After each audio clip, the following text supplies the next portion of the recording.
Because the update today, this won't be a short one.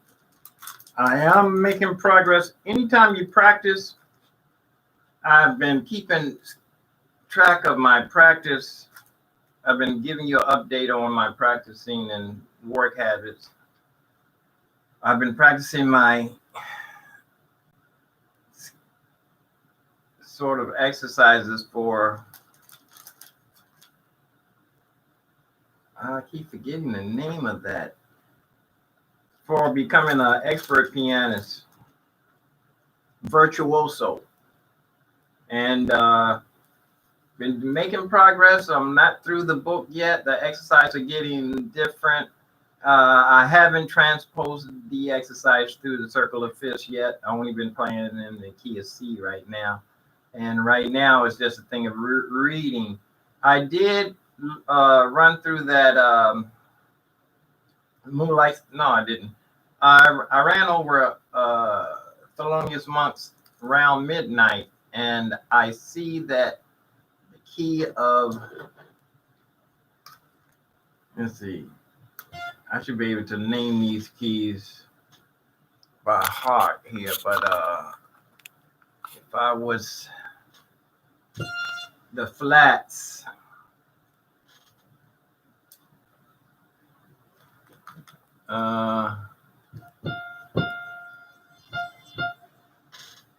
do I need my headphone? I don't think I need my headphone today.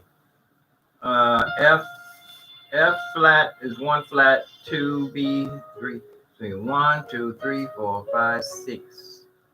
F G flat, 6 flats. The C is flatted. The C is flatted. So when you play C, it's a C flat. People call that a B. It's not a B. It depends on what key you're in. If I'm in the key of G flat, that's a C flat. If I wanted to make that a B, I would have to do either B natural or take the, it would have to be a B natural. I don't. It's all kind of rules for that. But anyway, I realized that the black keys are the easiest ones. If I'm playing in the key of G flat, all I have to do is remember one white note. Because actually this C flat is B. It's not a C anymore that I'm remembering. I'm remembering C flat. So I have to, you can say 2 white notes. And that's all black notes. But I still say that the key of C is the hardest key, because it's for the average person that doesn't play piano, all these white keys are confusion. They don't even look at the black keys for patterns. 2 black keys C, 3 black keys F, 2 black keys. That's the first lesson I give anybody. Is tiger claw. Ah, go 2, 3, 2, 3, 2, 3, 2, 3, both hands. You do that for 10 minutes every day. 2, 3, 2, 3, 2, 3, 2, 3, 2, 3. Do that for 10 minutes every day for a month. That's the hard. This is sticking with you. If you then you start throwing in 2 black keys C, 2 black keys F, 2 black keys C, 2 black keys F, 2 black keys C, 3, 3, 2, 3, 2. Then you go to left hand. 3 black keys B, 2 black keys E. All you got to do is remember where the B and the C and the E and the F is when you're playing all black keys. B and C and E to F. Why? Because always remember this for the rest of your life. I always tell my students, remember this for the rest of your life.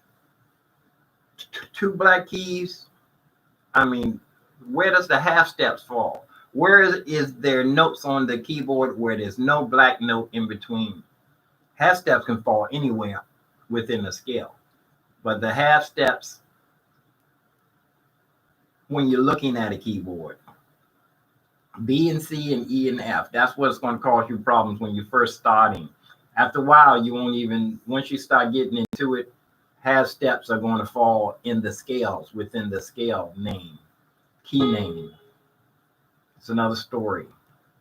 But if you can remember B and C and E and F when you're playing any instrument, any instrument that you play that has regular scales. I don't know if you call. I don't know the name of these regular scales.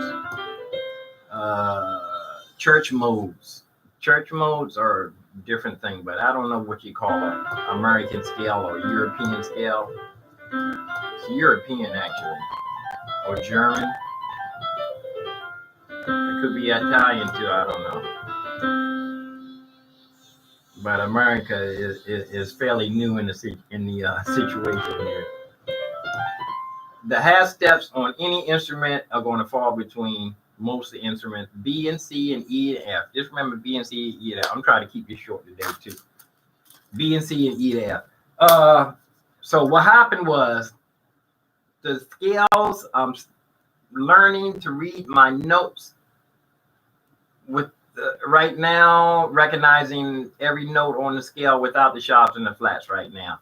I figure it's a psychological thing. If I learn all of my C exercises, any key I move to, all I have to do, I'm still playing the same notes on the staff. All I have to remember is where the sharps and flats lay at. It's the same note.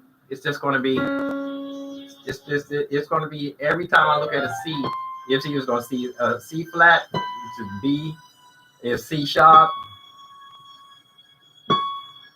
I think if I put the sharps and flats over top of the, as if I could see, if I put sharps and flats here and put everything over top of it, nothing's going to change. Nothing's going to change. If you memorize any key exercises, practice is what I'm saying. I'm getting all mixed up here. Practice is going to take you forward. I'm starting to recognize my weakness was the F and the G in the left hand. For some reason, it didn't transpose my whole life.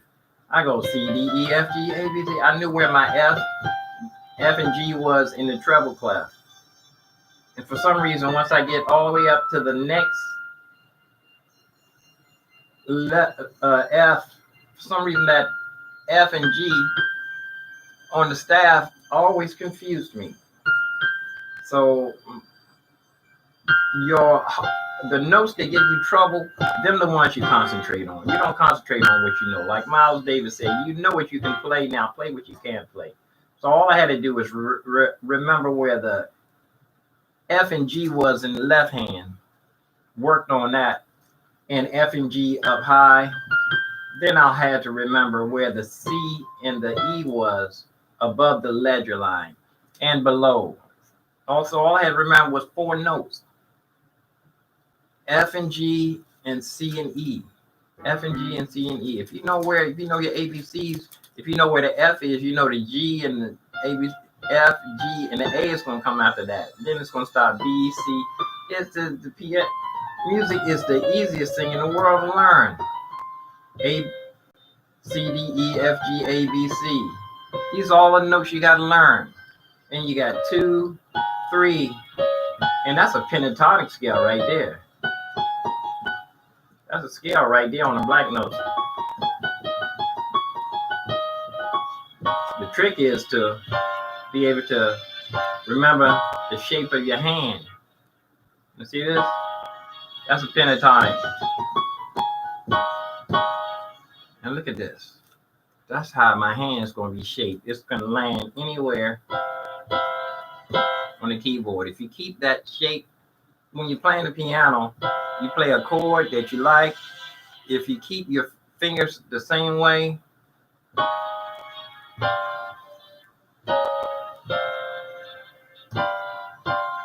let's see. Only problem you're going to have is when you come into the B and C and E and F. That's where your half steps are going to fall. That's where everything changes. That's what I told you from the beginning. B and C and E and F. Once you know where your B and C, When you start getting to your B and your C and your E and your F, that's where your half steps are going to fall. Things are going to change, but the shape of your hand is going to stay the same. I never even noticed that. Let's see.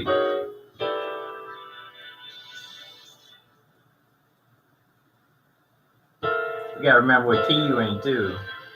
Let's see.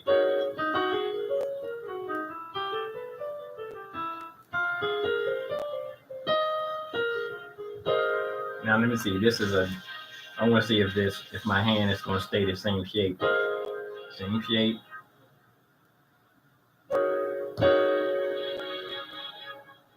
You just got to know what notes to press. You got to practice. You just got to practice. But after you start getting stuff up under your belt, you're going to start seeing that, man, it's not as hard as what you thought. Once you get past the boring part, it's a frame of mind. You got to psych yourself up, make this look exciting. Make it say, oh, I'm so excited. Oh, I'm going to play the piano. I'm going to play the piano. Every note, if you can be excited about every note, then you can slow down. If you can slow down and practice, if I can slow down and practice, I'm telling you things that I'm learned the hard way. If I had paid attention to what my teacher was telling me longer than 37 years ago, because actually I've been playing on the street for 37 years. That's a lifetime right there. I'm 64. 64. So let me see. Take away 54. 54 years ago, if I had paid attention to my piano, 54 years, that's 54 years of actually not practicing the correct way. I know over the years I have actually slowed down and learned songs. I remember when I was living on 9th and Old Street, around the corner, right next door to Some So Others May Eat. They turned it into a shelter. It used to be an animal rescue, because I remember I took my dog there when it had Lyme disease. I had dreams about the dog for years. Missy, her name's Missy. She was a German Shepherd and Cocker Spaniel mix. I wonder if it, like on the Twilight Zone, the dogs and the master went to the same place. I think they let the dog in heaven. Anyway, what happened was I was practicing. When I would learn a song a long time ago, I would memorize the melody. I would memorize the melody from the fake notes and had the melody on my belt. Then I would start playing the chords along with the melody. Then that's when I started realizing that most of the chords, the melody is within the chord. So you got 4 chords.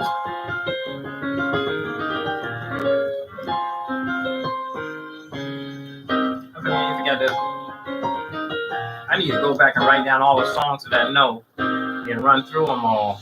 I got a gig coming up on the 20th of next month, and I don't even have a work schedule. I'm boggled down. I'm thinking that the thing should be canceled. Actually, the viral count's going up. 13 minutes. I'm ready to cut this out here. Anyway, what happened was I was not practicing my bebop skills. I've been on my sight reading, exercise book, and so much stuff to do. The point is to have a pattern, have a work schedule, so many things that you should be doing during the daytime to improve yourself for the next day, so you can start on another level each day. Each day should be another level. Each day should be another level. If you don't move on, and actually you can progress if you just sit at your instrument and just keep playing. But a lot of times you might just keep doing the same thing over and over again. You might get fluent in what you already know. But you should keep learning every day. It should be a challenge. You should be learning stuff that you don't know. You should be running over things that you don't know. run over things that you don't know until they become a little bit more familiar. And then you can go back. When you go back over the things that you do know, those songs are going to improve because you're going to be more fluent you're going to be able to move around on your keyboard. Been I was just playing on learning songs and learning jazz uh, techniques. And over the years, every time somebody hears me who heard me a long time ago, they'll say, "Man, your playing has really improved." Everybody, I thank God for that. I give God the glory that He has been giving me the strength to and the mind to move. God, I got a mind to move on. Now I know what old folks are talking about. A mind to to go on and clothe in my right mind. That means a lot. Some folk are just plain old crazy. Everybody crazy. Everybody got I got it from the thrift store.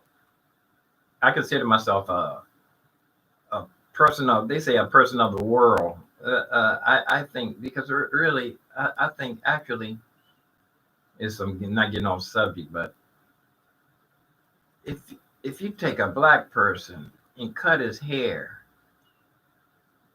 and then take anybody from any other country, you can find a black person of so many different shades, and they look so different. The people that call themselves black people, and take anybody else in the world, shave their head, put them right next to it. I know black people I grew up look like Chinese, black Chinese, light skinned Chinese. Some look like French people. They look like Mexicanos. They look like it's a person. So I consider myself universal. They say some of from my grandmother's side come from Africa. And some of them were already here in this country when they got here. Like they said, Plymouth Rock landed on them. They were already here. Some of my ancestors were already here, Native Americans, and some of them were going back and forth in little canoes, running back and forth all over the world, cover the globe. Anyway, I just wanted to make that clear. People call me an African American. They don't even know where I'm from. They don't even know my ancestry, and they're going to assume that I'm an African of African descent. We all came from the loins. Some of us didn't come from the loins of Abraham. Some of us, I'm not going to say bad guys, but some of the bad guys ended up being grafted into the some people that wasn't from the seed of Abraham. As time went on, they ended up being grafted in. What am I talking about? Anyway, here we go. Practice makes perfect. Coming up on 20 minutes. Time to sign off. And I did want to say something else about this phantom. Can you see that? Look like scratches. It looks like scratches. Where's my cloth? I went and got my little fancy cloth. They look like scratches. It's going to be interesting to see how this keyboard holds up, the surface holds up. Usually you have a keyboard for years. If you take really good care of it, now that looks like a real scratch. No, that's let me see, that looks like that's a scratch. Now that's down into the metal. This I see. This surface can be, I hope that's banana. That looks like a metal scratch right there. That's down to the metal. That's down to the metal. So this surface, this paint does look like it will come off. Yeah, I can feel that.